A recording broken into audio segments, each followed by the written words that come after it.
Thank you for coming, Colonel. How does your sister? I must get her home as quickly as possible. Then permit me to accompany you. I confess, that is precisely what I'd hoped for. Marianne suffers cruelly. You have something to tell me of Mr. Willoughby. When I quitted Bath last, I must go further back. A small account of myself would be necessary, no doubt.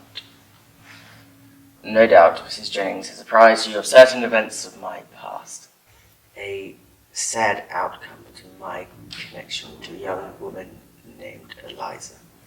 What is not commonly known is that 20 years ago, Eliza bore an illegitimate child, and the father, whoever he was, abandoned them.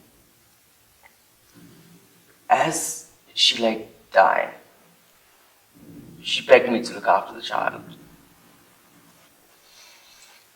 Eliza died in my arms, broken, wasted away. I had failed Eliza in every other way. I could not refuse her now. So I took the child. Beth is her name. And placed her with the family. I saw her whenever I could, and I saw that she was headstrong, just like her mother, and God forgive me, I indulged her. I allowed her too much freedom. And almost a year ago, she disappeared. Disappeared? I instigated the search, but for 8 months I was left to imagine the worst.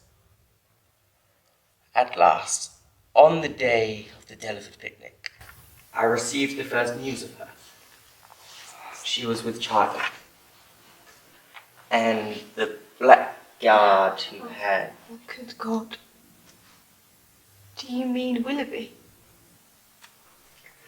Before I could return to confront him, he made a hasty retreat to London. Yeah. He left us that morning without any explanation. Lady Allen had annulled his legacy and left him with next to nothing, and in danger of losing all that remained to his debtors. And so abandoned Marianne for Miss Grey and her £50,000. I have described Mr. Willoughby as the worst of libertines, but I have since learned from Lady Allen that he did mean to propose that day. Therefore, I cannot deny that his intentions towards Marianne were honourable. I feel certain that he would have married her that day had it not been for the money.